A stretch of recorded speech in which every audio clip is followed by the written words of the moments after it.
Hello દર્શક મિત્રો, સ્વાગત છે તમારો આજના ફરી એક નવા વિડીયોમાં. તો આજે આપણે વિડીયોમાં વાત કરશું ડિજિટલ ગુજરાત સ્કોલરશિપ 2025-26 ના જે ઓનલાઈન ફોર્મ છે તે ફોર્મ ભરવાના શરૂ થઈ ગયા છે, જેમાં ધોરણ 10, 11, 12 તેમજ college, graduation, master degree, post graduation, engineering, medical તેમજ આઈટીઆઈ ના વિદ્યાર્થીઓ માટે જે ઓનલાઈન સ્કોલરશિપના ફોર્મ જે છે તે ભરવાના શરૂ થઈ ગયા છે. જે ગુજરાત સરકારની ડિજિટલ ગુજરાત ઓફિશિયલ વેબસાઇટ છે તેના ઉપર ફોર્મ ભરવાના શરૂ થઈ ગયા છે. તો વિદ્યાર્થીઓ માટે ખાસ સૂચના છે, ફોર્મ ભરતી વખતે તમારે કઈ કઈ બાબતનું ધ્યાન રાખવાનું રહેશે અને ડિજિટલ ગુજરાતમાં સ્કોલરશિપનું ફોર્મ ભરવા માટે તમારે શું ડોક્યુમેન્ટની જરૂર પડશે તેની આપણે આ વિડીયોમાં વાત કરવાના છીએ. તો દર્શક મિત્રો, વિડીયોને અંત સુધી જોતા રહેજો અને ચેનલમાં નવા હો તો ચેનલને સબસ્ક્રાઇબ કરી લેજો, જેથી અમે એવા ગુજરાત સરકારના ભરતી રિલેટેડ તેમજ ગુજરાત સરકારની નવી યોજના રિલેટેડ તેમજ ઇન્ફોર્મેટિવ વિડીયો બનાવી આ ચેનલ ઉપર અમે પોસ્ટ કરીએ છીએ, જેથી તેની નોટિફિકેશન તમને મળતી રહે. તો ચલો મિત્રો, આપણે વિડીયોની શરૂઆત. તો વિદ્યાર્થી મિત્રો, તમે અહીં જોઈ શકો છો સ્ક્રીનમાં, શૈક્ષણિક વર્ષ 2025-26 માટે વિકસિત જાતિના તમામ પાત્રતા ધરાવતા વિદ્યાર્થીઓ માટે શિષ્યવૃત્તિની સહાય મેળવવા માટે તારીખ 17/7/2025 થી 30/9/2025 સુધી ડિજિટલ ગુજરાત પોર્ટલ પર લાગુ પડતી યોજનાઓમાં બિનચૂક ઓનલાઈન અરજી કરવાની રહેશે. ત્યાં સુધી ઓનલાઈન ફોર્મ ભરવાના શરૂ છે, એટલે કે 30/9/2025 સુધી તમે ઓનલાઈન ફોર્મ ડિજિટલ ગુજરાતની જે ગુજરાત સરકારની ઓફિશિયલ વેબસાઇટ છે તેમાં તમારે ફોર્મ ભરવાનું રહેશે. જો વિદ્યાર્થી દ્વારા શરત ચૂકતી બીજી યોજનામાં અરજી કરેલ હશે તો પાછળથી તફાવતની રકમ જે છે તે મળવાપાત્ર રહેશે નહીં. તો મિત્રો, તમારે ખાસ આ તારીખ જોવાની છે, જે 17/7/2025 થી ફોર્મ ભરવાનું શરૂ થઈ ગયા છે અને 30/9 જે છેલ્લી તારીખ છે તે ખાસ તમારે ધ્યાનમાં લેવાની છે. ત્યાર પછી આપણે જે આ યલો કલરમાં જે હાઇલાઇટ કર્યું છે તે ખાસ જોવાનું છે.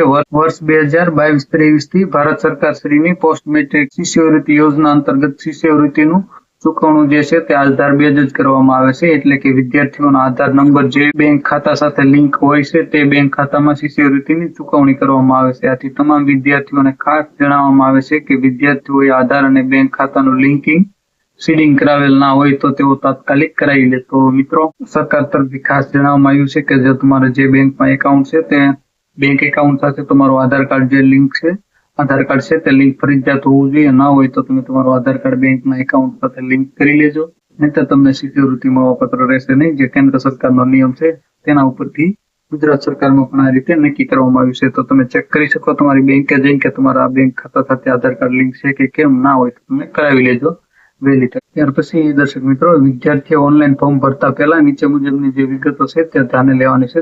નીચે મુજબના તમામ ઓરિજિનલ ડોક્યુમેન્ટ સ્કેન કરીને રાખવાના છે. તો મિત્રો, આપણે વાત કરીએ તો વિદ્યાર્થીઓ ઓનલાઈન ફોર્મ ભરતી વખતે ખાસ ધ્યાનમાં રાખવાનું છે કે તેને તેનું પોતાનું ઈમેલ આઈડી એડ્રેસ હોવું જરૂરી છે. જો ન હોય તો તેને તાત્કાલિક ઈમેલ આઈડી છે તે બનાવી લેવાનું રહેશે. ઓનલાઈન ફોર્મ ભરતી વખતે વિદ્યાર્થીએ મોબાઈલ નંબર પર ઓટીપી, વન ટાઈમ પાસવર્ડ આવશે, તેમજ ભવિષ્યમાં જરૂરી મેસેજ તથા સૂચનાઓ આવશે, જેથી પોતાનો મોબાઈલ નંબર શિષ્યવૃત્તિ ન મળે ત્યાં સુધી કાર્યરત હાલતમાં રહે તે રીતે વિદ્યાર્થીઓ નંબર રાખવાનો રહેશે, તેમજ વિદ્યાર્થીઓએ ખાસ ધ્યાન રાખવાનું રહેશે. મિત્રો, તમારે જે તમારું ઈમેલ આઈડી છે તે ખાસ બનાવી લેવાનું છે, ના હોય તો, અને તમારો મોબાઈલ નંબર છે તે તમારે ચાલુ રાખવાનો છે જ્યાં સુધી શિષ્યવૃત્તિ ન મળે ત્યાં સુધી. ત્યાર પછી વર્ષ 2022-23 થી ભારત સરકારની પોસ્ટ મેટ્રિક શિષ્યવૃત્તિ યોજના અંતર્ગત શિષ્યવૃત્તિનું ચૂકવણું છે તે આધાર કાર્ડ સાથે જે બેંક એકાઉન્ટ લિંક છે તેમાં જમા કરવાનું છે. તો તે આપણે આગળ વાત કરી દીધી છે ઓલરેડી. ત્યાર પછી દર્શક મિત્રો, આપણે જે ડોક્યુમેન્ટ છે આ ડિજિટલ ગુજરાતમાં સ્કોલરશિપનું ફોર્મ ભરવા માટે જે જરૂરી ડોક્યુમેન્ટ છે તે કયા ડોક્યુમેન્ટની જરૂર પડશે તેની આપણે વાત કરીએ તો તમે સ્ક્રીનમાં જોઈ શકો છો. દર્શક મિત્રો,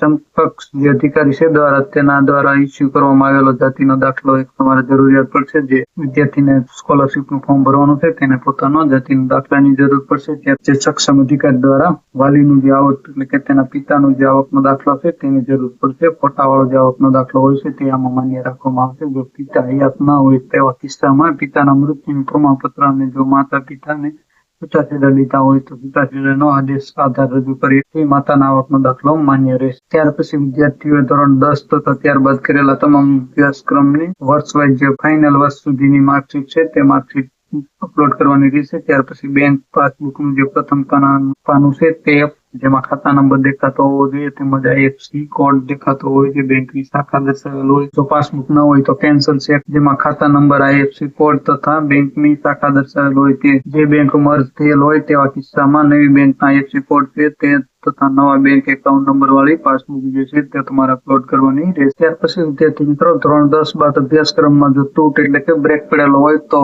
તે સમય દરમિયાન કોઈ પણ પ્રકારનો અભ્યાસક્રમ કરેલ નથી તેમજ કોઈ પણ પ્રકારની શિષ્યવૃત્તિનો લાભ મેળવેલ નથી તે મતલબનું જે એકરારનામું એટલે કે સોગંદનામું છે તે તમારે રજૂ કરવાનું રહેશે. જે વિદ્યાર્થીઓ હોસ્ટેલમાં રહેતા હોય તેઓએ હોસ્ટેલ તરીકેનું સર્ટિફિકેટ જે છે તે અપલોડ કરવાનું રહેશે, જેનો નમૂનો પોર્ટલ ઉપર ઉપલબ્ધ છે, જે ડાઉનલોડ કરી શકતા સત્તા અધિકારી છે તેનો સહી સિક્કો કરાવી અને ત્યાર પછી અપલોડ કરવાનું રહેશે. જો વિદ્યાર્થી દિવ્યાંગ હોય તો તે અંગેનું સક્ષમ અધિકારી શ્રી દ્વારા ઇસ્યુ કરવામાં આવેલું પ્રમાણપત્ર તમારે જરૂરિયાત પડશે. ત્યાર પછી વિદ્યાર્થીઓએ ભરેલ ફીની પહોંચ જે તે જરૂર પડશે. ત્યાર પછી પાસપોર્ટ સાઇઝનો એક ફોટોગ્રાફની જરૂર પડશે. ત્યાર પછી વિદ્યાર્થીના પરિણીત કિસ્સામાં લગ્ન પ્રમાણપત્રની જરૂરિયાત પડશે. ત્યાર પછી આધાર કાર્ડ છે જે આધાર નંબરની જરૂરિયાત પડશે. ત્યાર પછી જરૂર પડીએ જિલ્લા અધિકારી દ્વારા માંગવામાં આવતા અન્ય આનુવંશિક પુરાવા તરીકે જે ડોક્યુમેન્ટ છે તેની પણ જરૂરિયાત પડી શકે છે. વિદ્યાર્થીઓને ખાસ જણાવવામાં આવે છે કે ફક્ત ઓરિજિનલ ડોક્યુમેન્ટ સ્કેન કરીને અપલોડ કરવાના રહેશે. જો કોઈ ડોક્યુમેન્ટ ઓરિજિનલ ઉપલબ્ધ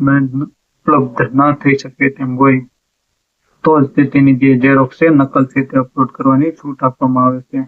ફોર્મ સંસ્થામાં જમા કરાવતી વખતે જે ડોક્યુમેન્ટ અપલોડ કરેલ હોય તેની સ્વપ્રમાણિત નકલ સહિત સંસ્થામાં જે ફોર્મ આપવાનું છે તે જમા કરાવવાનું રહેશે. તો દર્શક મિત્રો, જે ડિજિટલ ગુજરાતમાં ધોરણ 10, 11, 12 તેમજ ગ્રેજ્યુએશન અને પોસ્ટ ગ્રેજ્યુએશનના જે સ્કોલરશીપના ફોર્મ ભરાવાના શરૂ થઈ ગયા છે અને તેની છેલ્લી તારીખ છે 30/9/2025 સુધી ફોર્મ ભરાવાના શરૂ રહેવાના છે. તો ફોર્મ ભરવામાં કઈ મિસ્ટેક ના કરવી અને શું ડોક્યુમેન્ટની જરૂર પડશે અને તમારે શું તૈયારી કરવાની તેના વિશે મેં તમને આ વિડીયોમાં માહિતી આપી. આશા રાખું વિડીયો તમને પસંદ આવ્યો છે. વિડીયો પસંદ આવ્યો તો વિડીયોને લાઇક, શેર અને ચેનલને સબસ્ક્રાઇબ કરવાનું ભૂલતા નહીં. તમારા કોઈ પ્રશ્ન હોય તો ચોક્કસ કમેન્ટ કરીને જણાવજો. ફરી એક નવા ટોપિકમાં નવા વિડીયો સાથે મળશું. ત્યાં સુધી જય હિન્દ, વંદે માતરમ.